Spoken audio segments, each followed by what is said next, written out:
탄핵이 좀 인용될 경우를 좀 가정해 보겠습니다. 조기 대선이 어쨌든 열리게 될 텐데 야권 후보는 뭐 어차피 이재명이다. 뭐 이렇게 보면 될까요? 뭐 저는 그렇게 봅니다. 예, 예. 왜 그러냐면 이재명 대표가 강력한 저들의 표현에 의하면 일극 체제, 무슨 독재 체제와 같은 이러한 당을 구축해서가 아니라 예. 지금은 12.3 비상계엄이라고 하는 이 불법 내란 상태가 지금 계속되고 있거든요. 제가 단식 농성을 할 때 제 농성장을 찾아오신 70대의 어느 어르신께서 저에게 질문을 하셨는데 그게 지금도 잊혀지질 않아요. 가슴이 뭉클하고. 뭐라고 하셨습니까? 저한테 질문 뭐라고 했냐면 박수현 의원 오늘이 며칠입니까? 이렇게 물어보셨어요. 뜬금없이. 그래서 저는 성실하게 찾아서 예 오늘은 2025년 3월 며칠입니다. 답변을 드렸어요. 그랬더니 저한테 혼을 내시는 거예요. 국회의원이 민주당의 국회의원이 그런 인식을 갖고 있으면 되겠냐. 오늘은 2024년 12월 3일이다. 이러시는 거예요. 그 내란의 밤이 하나도 해소되지 않고 있는 내란이 계속되고 있는데 그런 한가한 소리 하지 마라. 이런 말씀을 하고 계시거든요. 아마 저는 그래서 이 민주당의 이재명 대표 체제가 또 이재명 대표가 대통령 후보로 선출이 되고 또 그렇게 될 것이다. 또 돼야 한다라고 믿는 이유는 바로 당 내의 문제가 아니라 이 밖에 있는 이 국가적 위기 속에서 이것을 해결할 수 있는 내란을 종식하고 윤석열을 파면하고 그리고 그 이후에 새로 대한민국을 세울 수 있는 지도력은 지금 유일하게 대한민국의 지도력은 이재명에게밖에 없다. 그 현실이다. 예. 그렇게 저는 확신하고 있고 그런 어떤 외부의 당 내보다는 당 외부의 환경이 이재명의 중심으로 한 이 민주당의 구심력을 국민의 구심력을 더욱 강하게 만들고 있다. 예, 예. 거기에서 원인을 찾아야 된다 이렇게 생각합니다. 그 야권 일각에서는 좀 통합 오픈 프라이머리를 하자. 네. 이런 좀 제안도 있는 것 같은데요. 이 부분은 어떻게 생각하십니까? 아니 그러니까 이 부분에 대해서 이 내란을 종식하고 새로운 대한민국을 세울 수 있는 길이라면 야권 통합이 절대적으로 필요한 것이죠. 예, 예. 그런 측면에서 모든 것에 대해서 민주당은 다 열려 있는 자세로 야권을 한 테이블에 같이 대화를 해야 한다 이렇게 생각하고요. 그런 측면에서 제가 벌써 한 9개월 전쯤인가요? 윤석열 탄핵 야 5당 국회의원 연대를 만들고 거기에 제가 공동 대표 역할을 지금 하고 있는데 예. 사실 그때는 광장에서 일부 탄핵이라는 소리가 나오긴 했었지만 예. 국회 안에서 탄핵의 티읕자만 나와도 강하게 역풍이 불 상황이었는데도 맞습니다. 저희가 그런 걸 했단 말입니다. 그런데 그것을 왜 했냐면 어떻게 보면 가장 온건하고 합리적이라고 하는 이미지를 가지고 있는 제가 탄핵연대의 대표를 맡았을 때 모든 언론이 다 의아해했거든요. 예. 그런데 저는 이런 거였습니다. 탄핵을 염두에 두고 한 것이 아니라 저렇게 밖에서 탄핵을 이야기하는 국민과 당원들이 있는 한 국회 안에서 누군가는 그 목소리를 담을 수 있는 아주 작은 그릇이라도 만들어야 예. 그것이 국민의 대표가 할 일이다. 나라도 그걸 하자. 그런 정말 진실하고 아주 작은 마음이었는데 그게 어느덧 예상치도 않았던 12.3 비상계엄이 일어나서 탄핵 정국으로 가게 된 거예요. 예, 예. 제가 하자고 해서 그런 것이 아니라. 그러나 그 탄핵 연대에서 저희들이 긍정적 효과가 있다 그러면 야 5당이 다 모여있고 대표들이 있기 때문에 예, 예. 그 자리에서는 정식으로 구성된 테이블에 이 주제가 올라가면 굉장히 무거워질 겁니다. 근데 저희들끼리 나누는 대화에서는 굉장히 많은 대화를 하거든요. 그래서 거기에서는 어쨌든 야권이 단결하고 통합해서 내란 종식하고 새로운 시대를 열어야 한다. 그러므로 야권이 힘을 모을 수 있는 이 대통령 선거의 방법을 어떤 거든지 모색해야 한다. 이런 것들을 자연스럽게 얘기하고 있거든요. 아마 그런 마음들이 모아져 있고요. 다 인식하고 있고 오픈 프라이머리가 됐던 어떤 제도를 주장하든 그런 것들이 이런 뜨거운 어떤 요청 위에서 국민적 요구 위에서 자연스럽게 용해되고 한 용광로에 다 녹아들듯이 그렇게 뜨거운 에너지로 분출되는 그런 요인들로 작용하게 될 것이다. 저는 그렇게 믿습니다. 의원님께서 보실 때 어쨌든 또 민주당이 상당히 좀 핵심 정치인이시고 하신데 민주당의 앞으로의 과제 또 이재명 대표도 뭐 여러 과제가 있지 않겠습니까? 어떤 성공 그 목표를 이루기 위한 여러 과제가 있을 텐데 좀 몇 가지만 좀 꼽아 주신다면 정권 교체를 위한 지금 네, 국민들께서 가장 고통스러워하시는 것은 역시 민생의 어려움입니다. 예. IMF 때보다 훨씬 힘들다라고 말씀하시고요. 실제로 저희 지역구를 가봐도 뭐 재래시장, 전통시장을 포함해서 아예 사람이 없어요. 정말 큰일입니다. 어떻게 하면 이 대한민국의 민생을 다시 일으켜 세울 것인가. 그것만큼 좋은 정치는 없습니다. 예. 그리고 이 무너진 민주주의를 어떻게 회복할 것인가. 이런 문제들이 있습니다. 그런데 가장 좋은 민주주의 회복과 가장 좋은 민생의 회복은 바로 내란 종식에 있습니다. 그것을 하지 않으면 한 걸음도 나갈 수가 없습니다. 그렇기 때문에 국민 여러분 또 시사저널 TV 우리 메가폰 시청자 여러분 민주당이 정말 탄핵에만 올인하고 있다. 정치 싸움만 하고 있다라고 비판하지 말아주시기 바랍니다. 저희는 이 와중에도 다수당으로서 본회의를 열어서 많은 법들을 통과시키고 있고 또 18년 만에 부족하지만 국민연금법 개정안도 통과를 시키지 않았습니까? 예. 할 수 있는 많은 일들을 하고 있습니다. 조금만 기다려 주시기 바랍니다. 그러나 이 내란 종식과 윤석열 내란 수계의 탄핵과 그리고 파면이 있지 않고는 이 민생의 회복과 민주주의의 회복은 한 걸음도 나아갈 수 없습니다. 그리고 현재는 내란 종식에 모든 힘을 다해야 된다라고 예. 하는 말씀을 꼭 드리고 싶습니다. 네. 당내 통합 문제가 사실 굉장히 또 큰 과제다 이렇게 보기도 많이 하는 것 같습니다. 또 의원님께서는 또 문재인 정부 청와대에도 계셨기 때문에 또 비명계라고 하는 분들의 마음도 잘 아실 것 같은데 이 이재명 대표가 비명계와의 화합 이거 굉장히 중요한 과제가 될 거라고 보십니까? 어떻게 좀 이뤄갈 수 있을지.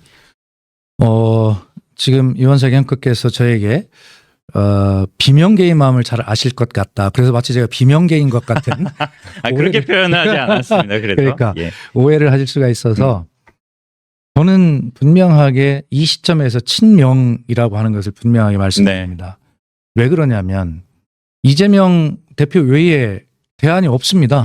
아까도 말씀드렸듯이 외부적 환경이 이렇게 강력한 외부적인 위기의 환경이 있는 상황 속에서 당내 포용과 다양성과 여러 가지 이 민주적 질서도 당내 민주주의도 중요하지만 그렇다고 해서 그 당내 민주주의가 저는 말살됐다고 보지 않거든요.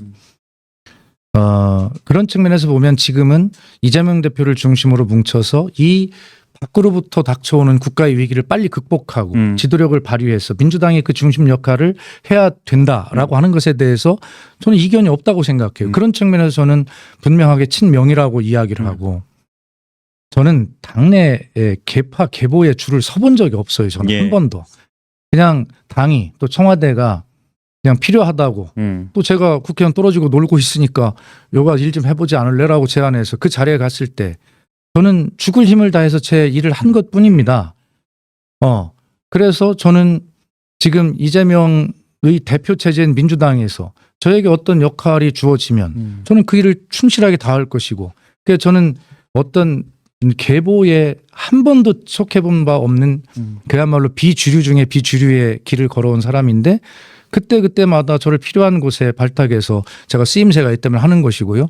그래서 저는 유일한 계보가 제가 있다면 늘 주장하지만 저는 예. 친민계다. 친민계다. 그래서 여기서 민은 민주당이고 그다음에 백성민, 민자를 떠는 국민이고 민이다. 그 철학을 가지고 평생 살아왔습니다. 예.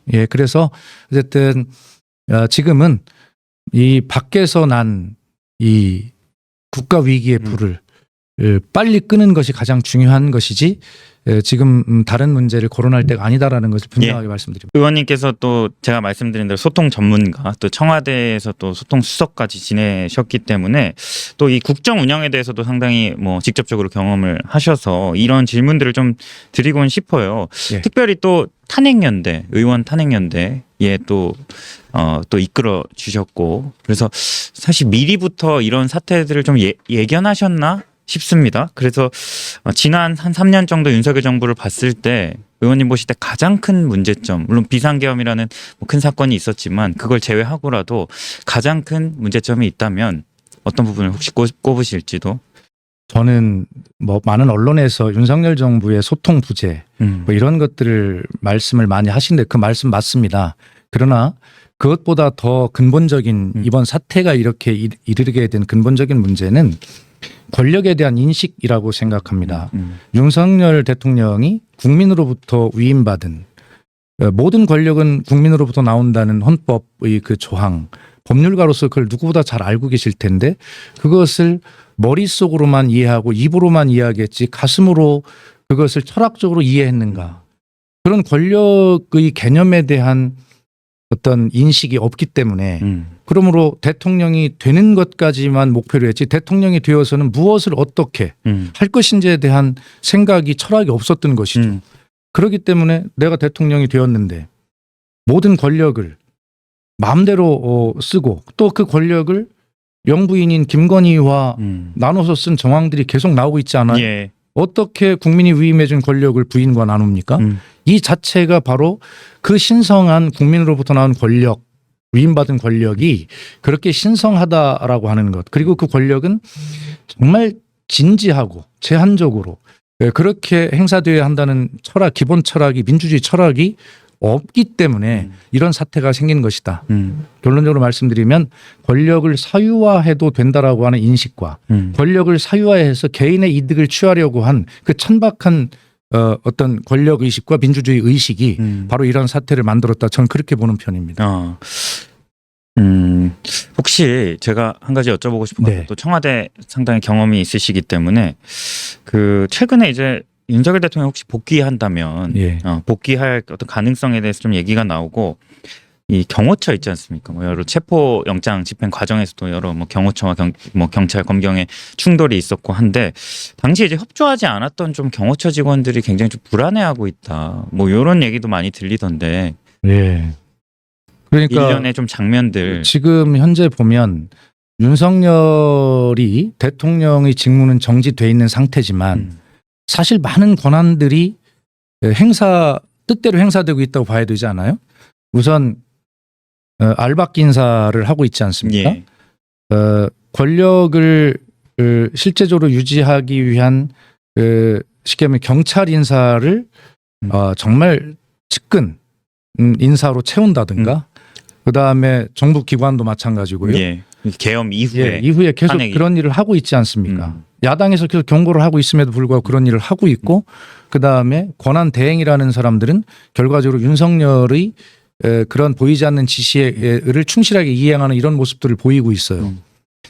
그렇기 때문에 경호처도 김성훈 경호차장에 대한 영장 청구를 3번이나 반려했고 결과적으로 고등법원 영장심의위원회인가요? 예, 정확히 모르겠습니다만 영장심의위원회. 거기에서 영장을 청구해야 된다라고 하는 결정이 권고가 나오자 영장을 청구를 했어요. 그런데 결과는 어떻게 됐습니까?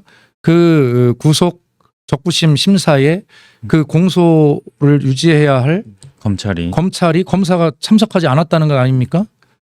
아니 세상에 어떻게 이럴 수가 있습니까? 그렇기 때문에 다시 영장이 기각됐잖아요.